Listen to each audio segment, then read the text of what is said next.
इथं आल्यापासून जे जे काही अनुभवलं त्याच्यावरनं थोडंसं अगदी 2 मिनटं बोलते. सगळ्यात पहिल्यांदा स्टेजवर बसल्यावरती या 3 शब्दांकडे माझी नजर गेली, गिव्हिंग, ग्रॅटिट्यूड आणि गुडविल. आय थिंक या 3 शब्दांमध्ये जे कमाल काम आमटे परिवाराने केलेलं आहे त्याचं अगदी जर 3 शब्दांमध्ये वर्णन करायचं असेल तर खूप छान त्याची एक समरी इथे बनते. पण आपण 3Gच्या जमान्यात राहत नाही आहे. गिव्हिंग, ग्रॅटिट्यूड, गुडविल 3Gच्या जमान्यात राहत नाही, आपण 5Gच्या जमान्यात राहतो आहे.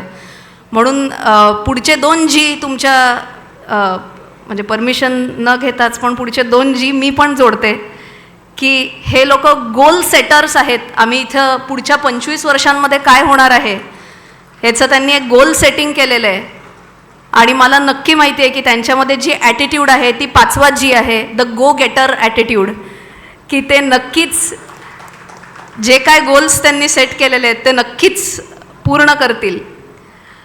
मी जेव्हा CA झाले 2008 साली तेव्हा CA या डिग्रीचा आणि समाजसेवेचा काय पूल बांधता येईल याचं काहीच डोक्यात आयडिया पण नव्हती. पण जेव्हा मी सुरू केलं फायनान्शियल लिटरसी आणि फायनान्शियल अवेअरनेस याच्याबद्दल बोलण्यापासनं 2019मध्ये मी माझं यूट्यूब चॅनल सुरू केलं. सुरुवात केली इंग्रजीमधनं, पण जेव्हा 5 मिलियन सबस्क्रायबर्स अर्थात 50 लाखाचा टप्पा गाठला तेव्हा काहीतरी वेगळं करावं असं वाटलं. मग मनात प्रश्न पडला की हिंदी भाषेतनं अजून एक चॅनल सुरू करावा का मराठी भाषेतनं चॅनल सुरू करावा. भरपूर जणांशी बोलले आणि त्यातलं एका व्यक्तीने जे वाक्य सांगितलं की ताई मराठीतनं चॅनल सुरू करा, कारण हिंदी कळतं पण मराठी मनाला भिडतं. सो मराठीतनं जेव्हा मी माझा चॅनल सुरू केला त्याच्यानंतर अनेक कमाल अनुभव मिळाले आणि त्यातले 3 अतिशय छोटे अनुभव, पण ज्या अनुभवांबद्दल मला इथे परत त्याची रिव्हिजन झाली सगळ्या गोष्टींची, तेच 3 पटकन छोटेसे अनुभव सांगते. मला आत्ता मगाशी भरपूर जण जे भेटले त्याच्यापैकी एकांनी सांगितलं की ताई आम्ही आमच्या मुलांना कायम सांगत होतो की जरा पैसे वाचवा वाचवा, पण काय आता सगळ्यांना ना इंस्टाग्रामवर चांगले फोटोज टाकणं याच्याबद्दल जास्ती अप्रूप वाटतं लोकांना. पण तुमचं एक वाक्य जे आहे की श्रीमंत दिसण्यापेक्षा श्रीमंत असणं महत्त्वाचं असतं, ते वाक्य इतकं पटलं. ते आम्हालाच नाही पटलं पण मुलांनाही पटलं. त्याच्यामुळे कुठं ना कुठं तरी पैसे वाचवायची सवय तुमच्यामुळे पण लागली. आणि आपण मराठीतनं म्हणतो ना सोनारानेच कान टोचायला लागतात, तसं मी म्हणल्यामुळे ते जरा पटकन कळालं कदाचित. दुसरी एक खूप कमाल गोष्ट, इथं मला भरपूर महिलांची पण भेट झाली. त्यातल्या 2 मैत्रिणी इथं मला भेटल्या नवीन आणि त्या म्हटल्या की रचना तुझा चॅनल आम्ही जेव्हा प्रेग्नंट होतो आणि मॅटर्निटी लिव्हवर होतो तेव्हा तुझा चॅनल बघायला सुरुवात केली. नुसत्या सिरियल बघण्याच्या ऐवजी गाणी ऐकण्याच्या ऐवजी तुझा चॅनल बघितला आणि त्याच्यातनं खूप काही शिकलो आणि आता ठरवलं की जी मुलगी झालेली आहे त्या मुलीचं एज्युकेशन करण्यासाठी जे काय फायनान्शियल प्लॅनिंग लागेल ते सगळं मी करणार आहे.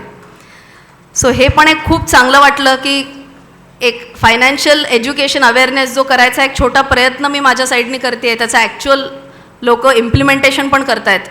सो जर तुम्ही पहिले 2 किस्से नीट ऐकले असतील, ॲनलाइज झाले असतील, तर पहिला किस्सा जो होता तो पैसा वाचवण्याबद्दल होता. सो पहिला वा असतो पैसे वाचवा, दुसरा पैसा वाढवा मधला वा असतो. सो पैसे वाचवले पण पाहिजेत आणि पैसे वाढवले पण पाहिजेत, पण तिसरा वा जो असतो तो पैसे वाटायचा वा असतो. कारण मला असं वाटतं की शेवटी आपण एक पॉईंट आपल्याला लक्षात आला पाहिजे की it's not about accumulating wealth, it's about the pleasure of giving it as well. पण सुरुवात कुठून करावी बऱ्याच जणांना कळत नाही. सो मी माझ्या आयुष्यात कशी सुरुवात केली होती की जेव्हा मला आयुष्यात माझा पहिला पगार मिळाला तेव्हा ठरवलं होतं की फक्त 1% जो मला मिळत असेल त्याच्या फक्त 1% हे डोनेशन देऊन सुरुवात करावी. आणि त्यांनी ही सवय पडते, ही अंगवळणी लागते हे की मला जो मिळणारा पैसा आहे हा फक्त माझा नसून माझं पण समाजासाठी काहीतरी एक बांधिलकी आहे, ती पूर्ण करण्यासाठी कुठेतरी एक चांगली सुरुवात करायला लागते. काल अजून एक खूप छान वाक्य मला इथेच एकांनी सांगितलं, कारण डोनेशन हा विषय असा आहे की बऱ्याच जणांना कळत नाही की नक्की किती रक्कम डोनेट करावी. त्याच्यातला एक किस्सा असा कळाला की एक महिला होती जी वेगळ्या वेगळ्या घरी जाऊन कामं करायची धुण्या भांड्यांची, आणि जेव्हा एका छान संस्थेबद्दल कळालं तेव्हा ती म्हटली मी 21 रुपये देऊ शकते, चालेल का? तर काल जे वाक्य ऐकलं ते मला इथं अगदी ॲप्ट वाटतं, कारण त्या महिलांनी जेव्हा 21 रुपये दिले तेव्हा तिच्या गरिबीतली ही मोठी श्रीमंती बघायला मिळते आपल्याला. आणि अनफॉर्च्युनेटली अनेक वेळेला असं होतं की खूप जण खूप कमवत असतात, but when it comes to giving हात थोडा आखडता घेतला जातो आणि तिथं त्या गरिबीतली श्रीमंती का श्रीमंतीतली गरिबी तिथे डोळ्यासमोर येते अनफॉर्च्युनेटली.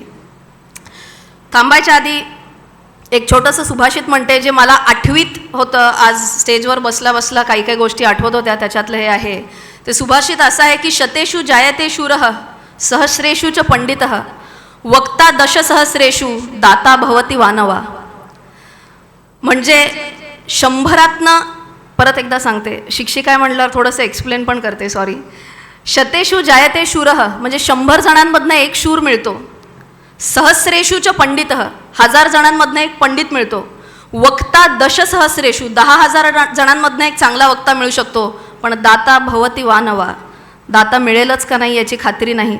पण इतकी सुंदर संस्था आहे या संस्थेत, कारण हा लाईव्ह कार्यक्रम मला असं कळालेलं आहे की हा ऑनलाईनसुद्धा जाणार आहे कार्यक्रम. म्हणून मी थोडंसं बोलते आहे की जे लोकांनी आजपर्यंत या संस्थेला भेट दिली नाही आहे त्यांनी प्लीज या संस्थेला भेट द्या.